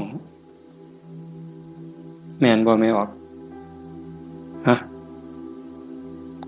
พอรู้สึกว่าตั้งท้องปั๊บเนี่ยไม่ออกนี่ฮักแล้วเด้ทุ่มเทความฮักให้กับลูกในท้องแล้วพ่อก็คือกันผัวคือกันทั้งที่บ่ฮู้เด้นี่ว่าลูกสิเกิดเป็นผู้หญิงเป็นผู้ชายสิขี้ร้ายหรือสิงามสิโง่หรือสิฉลาดสิพิการหรือบ่พิการสิเป็นพระหรือสิเป็นมหาโจรโยมบ่ฮู้เลยลูกในท้องนี่สิเป็นหญิงเป็นชายพิการหรือบ่สิเป็นพระดีจิตใจดีใจงามซ้ำพระเกินพระหรือสิเป็นมหาโจรยิ่งกว่ามหาโจรโยมบ่เกี่ยวฮักอย่างเดียวเลยบัดนี้แม่นบ่ไม่ออกแม่นอยู่ว่าแนวนี้เพิ่นก็คือเฮาบัดนี้หาได้บาทใดก็เพื่อลูกหาได้บักไม้บักไหลผู้ผัวไปป่าไปดงได้บักไม้บักไหลก็จะมาให้เมียกินเพื่อให้ลูกแข็งแรงพุ่นเด้คันว่ามันสิคลอดง่ายลูกสิแข็งแรงสิคลอดง่ายเมียน้ำนมสิหลายหามาเห็นบ่มือคลอดก็เกือบล้มเกือบตายพุงคนก็ตายอีหลีจักเจ็บจักปวดเพราะปานใดแต่เครียดให้ลูกบ่บ่ได้เครียดให้ลูกอยู่ไฟเดือน4เดือน5ม่วนซั่นบ่ตั้งแต่อยู่ใต้ห่มไม้เอาผ้าวี่มันก็เหงื่อแตกเหงื่อแตนนั่นนางฝิงไฟเด้นางฝิงไฟเดือน4เดือน5ต้มน้ำร้อนสดน้ำร้อนกินน้ำร้อนบัดแนวกินกับข้าวได้กินข้าวกับเกลือเลี้ยงตัวสิใหญ่แต่ละคนดมดากดมก้นเซ็ดขี้เซ็ดเหงียวป้อนข้าวป้อนน้ำตัวสิใหญ่มาแต่ละคนหมดข้าวจักเหล้าเสื้อผ้าหมดจักชุดหมดเงินจักแสนคิดประมาณบ่ได้กลัวลูกสิใหญ่มาแต่ละคนเพิ่นก็คือกับเฮาฮักลูกจังซั่นสิตอบแทนแนวใดพระพุทธเจ้าเพิ่นสอนหน้าที่ลูกไว้ท่านเลี้ยงมาเลี้ยงท่านตอบเลี้ยงกายเพิ่นคือเพิ่นเลี้ยงเฮานะเลี้ยงใจเพิ่นก็คือเพิ่นเลี้ยงเฮา พ่อแม่เลี้ยงใจเฮาคือเพิ่นสอนอันใดถืออันใดผิดอันใดดีอันใดชั่วอันใดเป็นบุญอันใดเป็นบาปอันใดควรบ่ควรนี่คือเพิ่นเลี้ยงวิญญาณเฮาก็เลี้ยงจิตวิญญาณเพิ่นด้วยการเป็นคนดีฮักกันระหว่างพี่ระหว่างน้องทำโตเป็นคนดีพ่อแม่สิโอ้ยโยมเป็นยาอายุวัฒนะอันนี้ก็บ่ต้องไปถามพ่อถามแม่อีกละถามโยมเนี่ยขันลูกเขาเป็นคนดีหูจะคว่ำหลานเสือถอยฟังคว่ำบอกง่ายสอนง่ายโยมมีความสุขบ่อยากยื่นบ่ขันยิ่งเป็นคนดีจนชาวบ้านเขายกย่องเขาสรรเสริญโอ้ยใจแม่นอ่อนซ่อนเด้อีหล่านี่มันก็หูจะคว่ำแต่บักหำนี่คือดีแท้เป็นตาอ่อนซ่อนเด้ย่ายอยากตายบ่บัดนี้ยื่นบ่เจ้าอยากยื่นแท้แต่ขันลูกมันบอกบ่ได้สอนบ่ฟังหลานก็โอ้บอกจังหนึ่งไปจังหนึ่งเถียงคำบ่ตกฝากแม่นสิป้อนสร้างมือละโตย่ายก็บ่อยากยื่นอยากตายให้มันแล้วอุกอังสังกะญาลูกหลานมันบ่ฮู้จะคว่ำเอิ้นหาพญากรรมพญาเวรพุ่นแล้วมาเอาผู้ขาไปถอนโลดตัวแต่สั่นยังว่าเลี้ยงพ่อเลี้ยงแม่เลี้ยงกายเลี้ยงใจพุทธเจ้าเพิ่นบอกเด้ท่านเลี้ยงมาเลี้ยงทั้งตอบทำการงานของท่านซอยเวียกซอยงานส่วนเหือส่วนแห้งเพิ่นบ่บอกก็เฮ็ดแนวเฮ็ดได้แนวมันถูกต้องดีงามส่วนเวียกส่วนงานเพิ่นนี่คือเรื่องที่2ท่านเลี้ยงมาแล้วเลี้ยงท่านตอบทำกิจการงานของท่านรักษาวงตระกูลมิให้ตกต่ำอันนี้หน้าที่ลูกเด้รักษาวงตระกูลอย่าให้ตกต่ำอย่าเอาชื่ออย่าเอานามสกุลนี่ไปไว้นำตำรวจอย่าเอานามสกุลนี่ไปอยู่โรงอยู่ศาลอย่าเอานามสกุลนี่ไปอยู่คุกอย่าให้เขาดูหมิ่นดูแค้นโอ้ยซุ่มนั้นบ่เพิ่นว่าเป็นจังได๋คันลูกสาวก็บ่รักนวลสงวนตัวไปเที่ยวทั่วทิพย์คันลูกชายก็นักเลงจักกินเหล้าเมายาจักฆ่าจักยาเสพติดอีหยังลักศกจกหอขาคนตีคนนี่รักษาวงตระกูลบ่ได้คนเขาก็ดูถูกดูหมิ่นดูแค้นพ่อแม่ปู่ย่าตายายขายหน้าขายตาลูกติดคุกพ่อแม่ก็ติดนำติดบ่ไม่ออกว่าโตอยู่นอกคุกแต่ใจไปอยู่คุกคันลูกบวชพ่อแม่ก็บวชนำพุ่นโตอยู่ทงพุ่นแต่ว่าใจอยู่วัดเห็นบ่รักษาวงตระกูลมิให้ตกต่ำอย่าให้เขาดูหมิ่นดูแค้นให้เขาดูทุกข์ทำตนให้สมควรแก่การรับทรัพย์มรดกคันเฮาเป็นคนดีมีศีลมีธรรมขยันมันเพียรทำมาหากินพ่อแม่ทั้งหลายเพิ่นสิแพงฮอดเวลาอันสมควรหาผัวหาเมียให้แบ่งทรัพย์สมบัติให้หวังเพิงให้ลูกแล้วพ่อแม่ก็สำบายใจแต่คันแม่นเหล้าก็กินเลขก็เล่นเมื่อซุแนวฮอดหมากัดกันก็ลงก็สะเว้าเลยหมากัดกันกูเอาตัวแดงเด้อเพิ่นว่ามันนั่นว่ากูเอาตัวด่าง บ่าใหญ่แล้วเพิ่นเอาไปว่าไปนั่งอยู่ข้างทางรถคันนั้นมึงว่าเลขสุดท้ายมันเป็นตัวขี่กับตัวคู่ยังว่าอยู่สมองมีแต่การพนันบ่ต้องเว้าถึงบังไฟเลยตายแซ่นี่คันลูกเป็นคนขยันมันเพียรบ่ยุ่งเกี่ยวกับการพนันบ่ยุ่งเกี่ยวกับยาเสพติดมีความกตัญญูรู้คุณหาอยู่หากินได้ก็ไปส่งพ่อส่งแม่ฮักพี่ฮักน้องพ่อแม่ภูมิใจเลยทำตนให้สมควรแก่การรับทรัพย์มรดกอันสุดท้ายเมื่อท่านล่วงลับไปแล้วทำบุญอุทิศให้ก็คือเอาเฮ็ดมื้อนี้เพิ่นจากไปแล้วเขาก็ทำบุญอุทิศหาทำบุญเพื่ออุทิศแปลว่าให้ทำบุญให้พ่อให้แม่ให้ปู่ย่าตายายบรรพบุรุษโยมให้เข้าใจว่าพ่อแม่ปู่ย่าตายายเฮาบ่แม่นแต่ปัจจุบันเฮาเกิดมาเป็นหลายกว่าล้านชาตินะโยมพ่อแม่เฮาก็หลายกว่าล้านคนบางคนอาจสิอยู่นรกบางคนอาจอยู่เปรตบางคนอสุรกาย บางคนเกิดเป็นสัตว์เดรัจฉานบางคนเกิดเทวดาบางคนเกิดเป็นพรหมจังสันเฮาก็อุทิศบุญไปให้โอ้ชาโนดโสนีพราหมณ์นี่ไปถามพระพุทธเจ้าขันโยมปวดขากับพริกเด้อแต่มาอยากให้มันได้ประโยชน์ได้หลายมันเพราะมีแห้งเบากับเบาจริงๆหนังมานำรดอยากนอน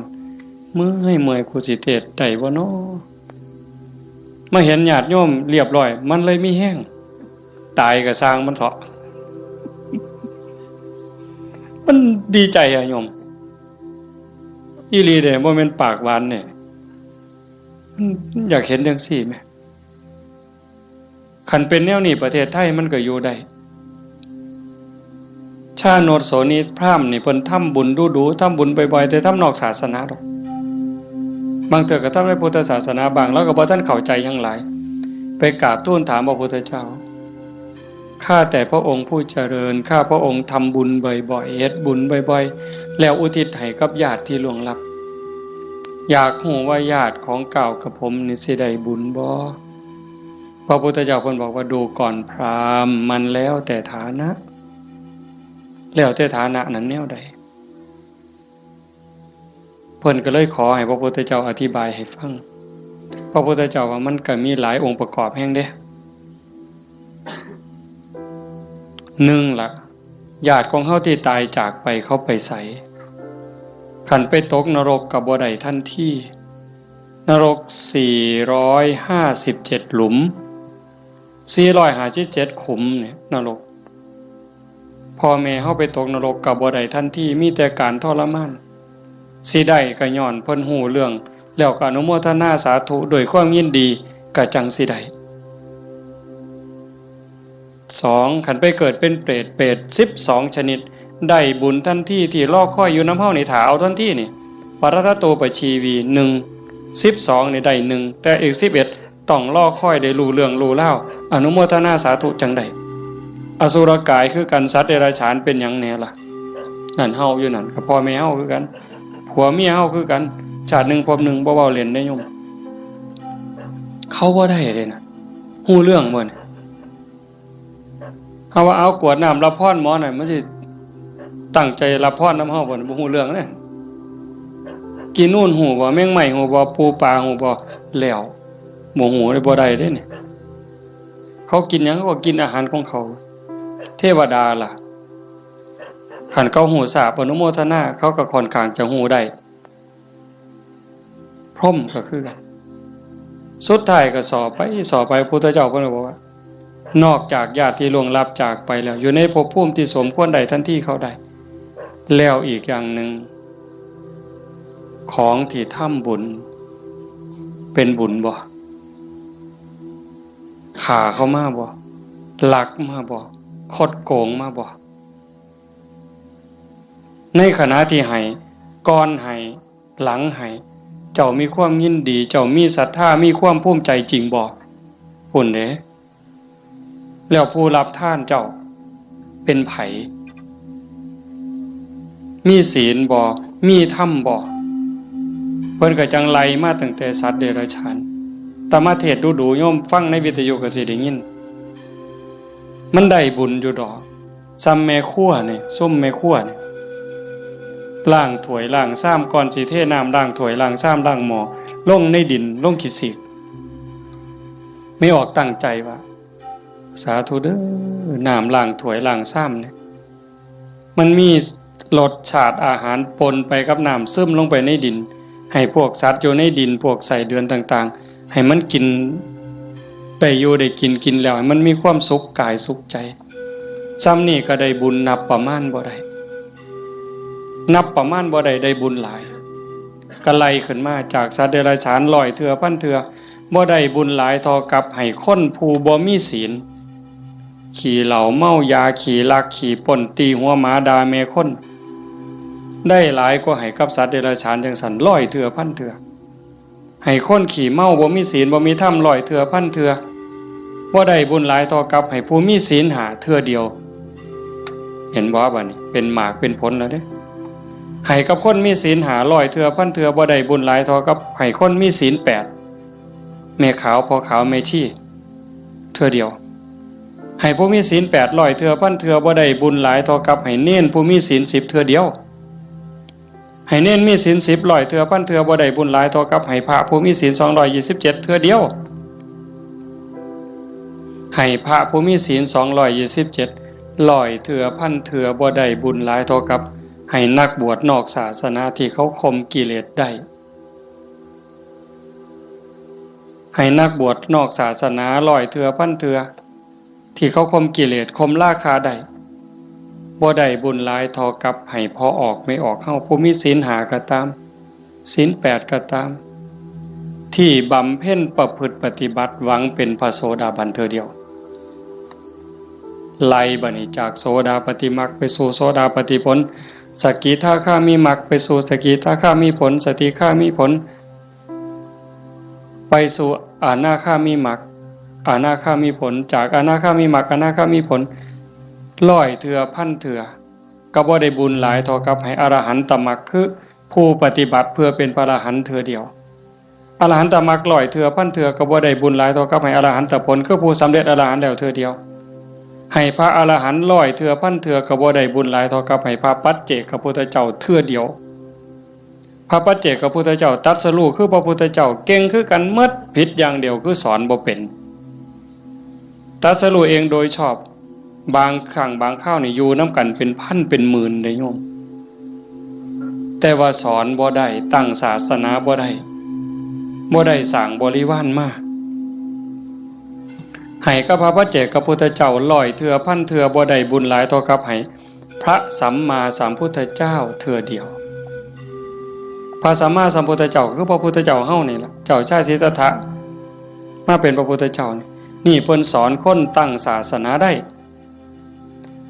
ให้พระสัมมาสัมพุทธเจ้าร้อยเทื่อพันเทื่อบ่ได้บุญหลายเท่ากับให้สงฆ์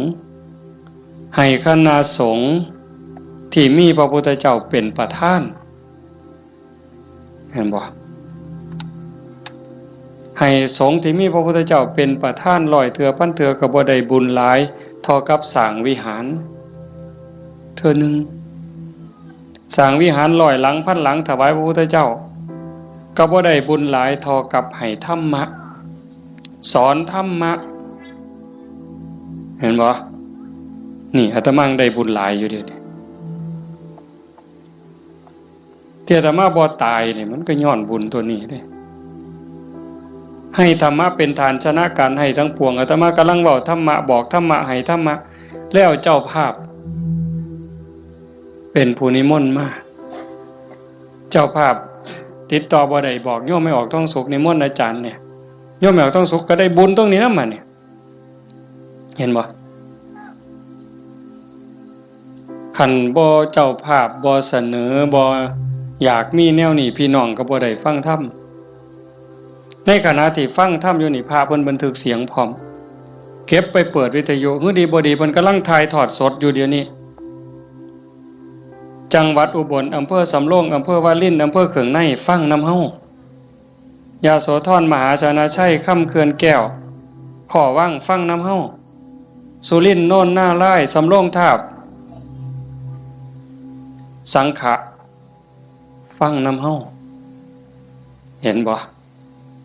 จากเจ้าภาพนิมนต์อาตมามาเว้าเนี่ยเพิ่นได้ยินนำเฮาหมด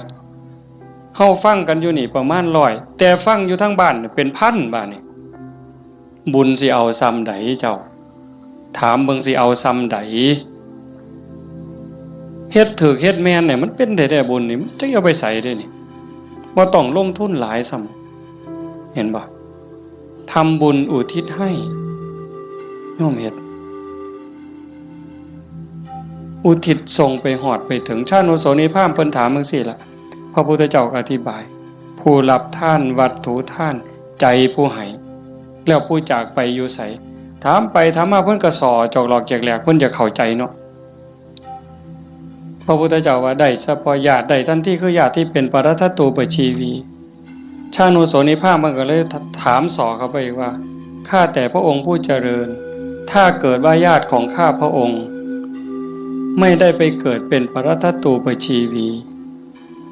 บุญนี้จะไปไหนพ ระพุทธเจ้าเพิ่นก็เลยว่าแบบอาตมาว่ามาตั้งแต่สัตว์นรกไปเขาก็รอคอยบุญแต่เขารับรู้รับทราบอนุโมทนานำเขาก็ได้แล้วก็ให้จงเข้าใจว่าในวัฏฏะสงสารนี้จะไม่ว่างจากญาติของเธอที่เป็นปรัตถตูปชีวีหมายความว่าพ่อแม่พี่น้องลูกเต่าเราหลานสามีภรรยาในอดีตชาติก่อนๆพบก่อนๆผัวเฮาเมียเฮาญาติพี่น้องพ่อแม่เฮาที่ไปเกิดเป็นปรัตถตูปชีวียังมีอยู่เพราะว่าพ่อแม่เฮาบ่แม่นผู้นี้ชาตินี้อย่างเดียวจังซั่นโยมเฮ็ดบุญมื้อนี้ส่งไปฮอดพ่อแม่ในอดีตสามีพี่น้องลูกเต่าเราหลานในอดีตพร้อมแต่มื้อนี้ปารภโยมพ่อใหญ่ท้องมาแม่ใหญ่ที่พ่อใหญ่ท้องแดงนี่ก็เสียชีวิตไปแล้วคือกันเนาะแล้วก็แม่ใหญ่ท้องใบผู้ไว้ชนหมายความว่าลูกหลานเฮ็ดบุญหาเนาะอาตมาเห็นในนี่ก็ว่ามันเป็นเจ้าภาพก็ต้องขออภัยก็บ่ผิดเพิ่นก็ฮู้จักและเข้าใจแล้วล่ะถือว่าญาติโยมเฮ็ดถูกเฮ็ดแม่นเด้อาตมาก็บ่ให้จบเพียงส่ำนี้ผู้ไปทำมาหากินกรุงเทพกรุงไทยแม่นเฮาบ่ได้ใส่บาตรบ่ได้ทำบุญก่อนหลับก่อนนอนไหว้พระนั่งสมาธิเด้อแม่นบ่ไปกรุงเทพจักคนนี่แม่นบ่เบิ่งท่าทางมาแต่กรุงเทพแน่ๆผู้อยู่บ้านใส่บาตรคันมื้อใดมันยากก็ใส่บาตรหน้าเฮือนคันมื้อใดมันพอไปได้ก็ไปจังหันจังซี่นะก่อนหลับก่อนนอนก็ไหว้พระกราบพระก่อนหลับก่อนนอนเว้าจากันดีๆเด้เว้าจาดีๆอยู่ในบ้านในเฮือนให้มันเป็นสิริมงคลเทวดาเฝ้าบ้านเฝ้าเมืองเฝ้าเฮือนเฝ้าซ่านเฝ้าที่เฝ้าทางเฮาเอิ้นว่าภูมิบ้านภูมิเฮือนเพิ่นได้ยินเฮาเว้ากันดีๆเว้ากันม่วนๆเทวดาก็ดีใจอาจสิเป็นพ่อเฮาปู่เฮาย่าเฮาแต่อดีตก็ได้เห็นเฮาเว้าดีจากันดีเพิ่นก็อยากได้บุญนำเป็นจังได๋รักษาบ้านรักษาเฮือนเฮ็ดหน้าบ่พอใดก็ได้มื้อนี้มีโยมผู้หนึ่งโทรศัพท์มาคุยกับอาตมาโอ้ยหลวงพ่อเพิ่นว่าโยมก็งึดอยู่เฮ็ดหน้าหว่านเข้าลงไปแรกๆเขากำลังงอกบ่ทันได้พอคืบจ่อยน้ำท่วมหว่านแรกๆน้ำท่วมบัดน้ำบกไปก็แล้งบัดแห้งใหม่พร้อมจักสิตายสิยังบัดฝนมาใหม่ก็บ่ค่อยได้ไปเบิ่งบัดไปเห็นบัดนี้ใบก็บ่เห็นมีแต่ห่วงเพิ่นว่าโอ้ยอันนี้จักแม่นบุญบอกกับผัวจักแม่นบุญเนาะเฒ่าเนาะเพราะว่าเพิ่นก็เฮ็ดแต่บุญนี่ลินี่จังแม่นบุญนี่หลีลูกก็ฮู้จักความผัวก็ฮู้จักความกว่าเทวดาเพิ่นว่าอันนี้คือบุญเด้จังว่าเห็นพี่เห็นน้องลูกเต้าเราหลานเด็กเล็กเด็กน้อย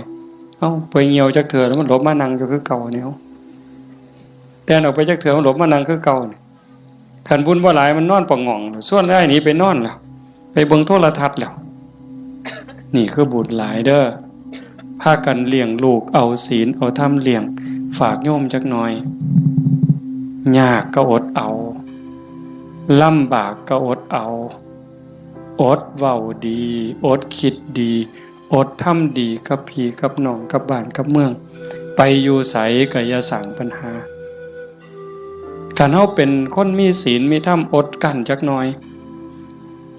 ความรักความเมตตาก็เกิดแผ่เมตตาดูๆเด้หวังว่าในใจนี่ตั้งความรู้สึกในใจว่าทุกคนคือพี่คือน้องแล้วก็แม่นอีหลีซ้ำยังเว้าแต่ตอนต้นพระพุทธเจ้าเว้าซ้ำได้ว่าในวัฏฏะสงสารนี้ไม่มีใครเลยที่ไม่เคยเป็นพ่อเป็นแม่เป็นพี่เป็นน้องเป็นญาติร่วมสายโลหิตเป็นสามีภรรยากันมาก่อนทุกคนนั่งอยู่นี่แม่นหมดจังซั่นสิเครียดให้กันเฮ็ดหยังสิสร้างกันเฮ็ดหยังเอารัดเอาเปรียบกันเฮ็ดหยัง อีกบ่โดนก็สิไปไผไปมั่นแล้ว จังสันเวลาอยู่น้ำกันนี่เอาบุญน้ำกันดีละเบาดีน้ำเขาก็ได้บุญแล้วคิดดีต่อเขาก็ได้บุญแล้วเฮ็ดดีทำดีต่อเขาก็ได้บุญแล้วเอาบุญน้ำกันอย่างอาตมาเบามันบ่จบว่างั้นเฮ็ดดีก็พอกับแม่พ่อแม่มีผู้เดียวในปัจจุบันคันเพิ่นตายนี่จากแล้วอยากเฮ็ดดีน้ำเพิ่นก็บ่ได้เฮ็ดอยากเว้าดีน้ำเพิ่นก็บ่ได้เว้าอยากหาข้าวแซ่บๆให้เพิ่นกินก็บ่ได้จังสั่นอยากให้เพิ่นกินหยังก็ให้เพิ่นกินซะอย่าจะไปจุดเทียนซะก่อนจังเอิ้นกินเด้บ่ได้กินเด้นั่น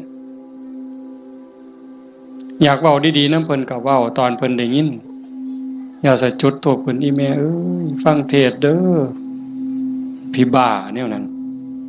บ่ทันคิดว่าเพิ่นเซ็ดขี้เฮาจักเถื่อจำบ่ได้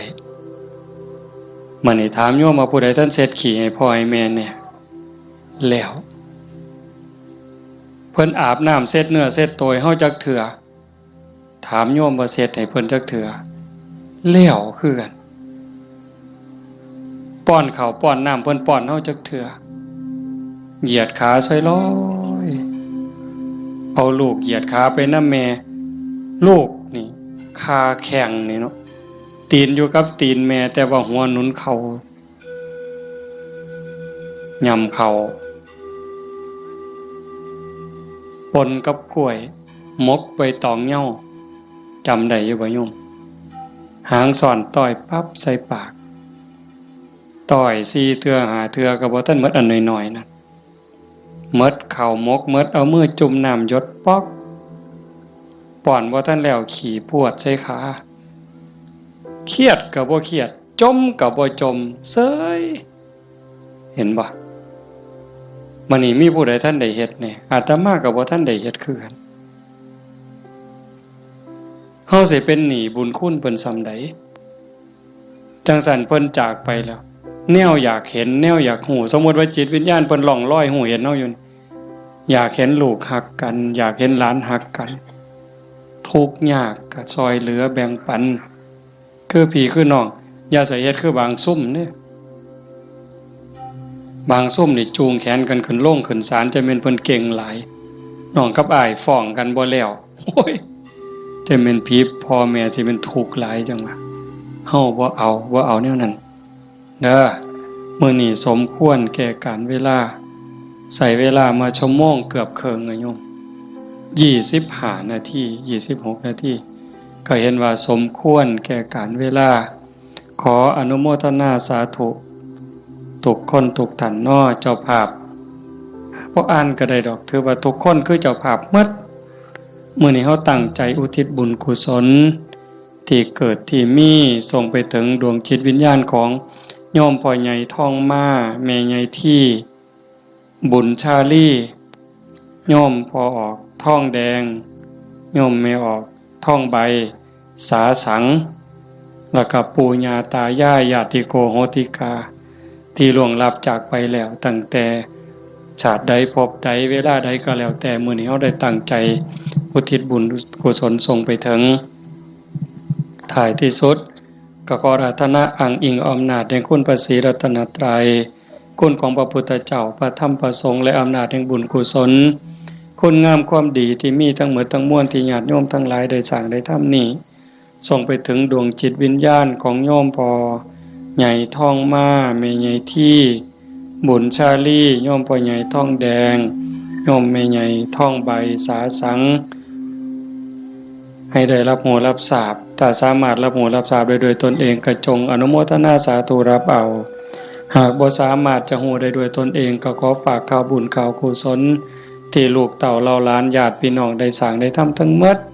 บ่ว่าสิเป็นการให้ทานการรักษาศีลเจริญภาวนาฟังเทศน์ฟังธรรมอ่อนน้อมถ่อมตนค้นคว้าที่ชอบค้นคว้าในสิ่งที่ชอบอุทิศส่วนบุญอนุโมทนาบุญทำความเห็นในถูกต้องถูกตรงนี้ฝากไปกับเหล่าเทพเทวดาพระนางธรณีภูมิญาณวิถีอันเป็นทิพย์จงนำข่าวบุญข่าวกุศลส่วนนี้ไปแจ้งแก่ดวงจิตวิญญาณ ของโยมพ่อใหญ่ท่องมาแม่ใหญ่ที่บุญชาลีพ่อใหญ่ท่องแดงแม่ออกท่องใบสาสังให้ได้รับโหรับทราบแล้วจงอนุโมทนาสาธุรับเอาหากว่ามีความทุกข์ก็ขอบุญกุศลส่วนนี้ทายถอนให้ได้พ้นไปจากความทุกข์หากว่ามีความสุขดีอยู่แล้วก็ขอบุญกุศลส่วนนี้จงส่งเสริมให้ได้มีความสุขยิ่งขึ้นไปสุดท้ายก็ขอให้บุญกุศลเหล่านั้นจงสะท้อนย้อนกลับมาปกปักรักษาคุ้มครองญาติโยมสุขสุขคนให้เป็นผู้มีสุขภาพกายสุขภาพจิตที่แข็งแรงอายุมั่นขวัญยืนมีความสุขกายสุขใจปรารถนาสิ่งหนึ่งประการใดหากเป็นไปโดยชอบประกอบโดยธรรมก็ขอให้ความหวังความปรารถนานั้นจงสำเร็จทุกๆประการโดยทั่วกันทุกท่านทุกคนเถิดจังไปฟังอย่าหมองมันมีของใหญ่เด้อใหญ่เด้อไปนู่นกุลมเด้อแจ้งให้ทราบปัจจัยที่ญาติโยมถวายในมื้อนี้เด้ออาตมาสิเอาเมื่อวัดส่วนหนึ่งสิไปซื้อขี้ดินได้ยินอยู่เนาะพอในวิทยุเนาะสิซื้อขี้ดินเพื่อให้บุญกับโยมพ่อใหญ่แม่ใหญ่นำนี่ล่ะอีกส่วนหนึ่งอาตมาสิเอาไปทอดกฐินปีนี้อาตมาเป็นเจ้าภาพทอดกฐินไปทอดอำเภอเสรภูมิจังหวัด101มื้อวันที่25มีผู้สิไปนำบ่วันที่25หลังจากทอดที่วัดโน่นกุลมแล้วเดี๋ยวสิบอกทั้งวิทยุดอกขันมีผู้สิไปนำก็บอกบ่ต้องบอกชื่อก็ได้ว่ากลุ่มขาน้อยมีจักคนขันหลายก็สิเมารถบัสแล่นรวยๆเมาก็ถ่าอยู่นี่ละปากทางนี่พากันไปถ่าอยู่หั่นมาจอดปั๊บก็ขึ้นเลยขากลับก็มาจอดหั่นก็แล้วแต่สิมาบัดนี้ บ่มาก็อยู่หั่นล่ะเด้อฟังทางวิทยุพระเอาบุญคักๆหาจากถ่ายโดนคนนี่หากะลามันบ่ยืนอาจจะพาเฮ็ดบุญเด้อเอามื้อนี้เอาปัจจัยไปก็เพื่อเฮ็ดบุญอย่างว่านี่ล่ะเอาเป็นจังได๋คิดเขาก็คิดออกบ่ค่าน้ำค่าไฟมื้นขาลุกบ่ได้อ๋อเอาผู้ตีของก็ได้บุญได้ย้ายมุงนึงได้ 10% พุ่นแน่อันนี้ค่าน้ำค่าไฟกับค่าวิทยุนำเนาะคันบ่มีค่าไฟก็บ่ได้ฟังเด้ขอบมีค่าไฟจังได้ฟังวิทยุเนาะเอาตั้งใจบัดนี้เตรียมน้ำทาไว้กวดมีน้ำทาใส่น้ำทาบ่มีน้ำทาก็ใส่น้ำใจพนมมือเฮ็ดจิตใจให้มั่นคงนิ่งๆจักครึ่งนาทีคือทอดพ่อใหญ่ท่องมาแม่ใหญ่ที่พ่อใหญ่ท่องแดงแม่ใหญ่ท่องใบแล้วก็ญาติโยมที่มาฟังธรรมนี่ล่ะเฮามีพ่อมีแม่อยากให้ผู้ใดได้บุญนำก็ตั้งจิตเป็นสมาธิคันยิ่งจิตเป็นสมาธิมั่นคงเท่าใดพลังบุญก็ยิ่งแห้งเท่านั้นหลายไปเท่านั้น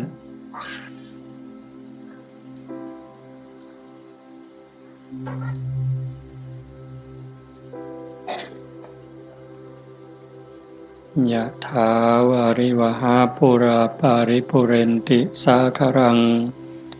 เอวะเมวะอิโตทินังเปตานังอุปกัปปติอิจิตังปฏิตังตุมหังคิปเมวะสมิจจตุสัพเพปุเรนตุสังกปาจันโทปนรโสยะถามณิโช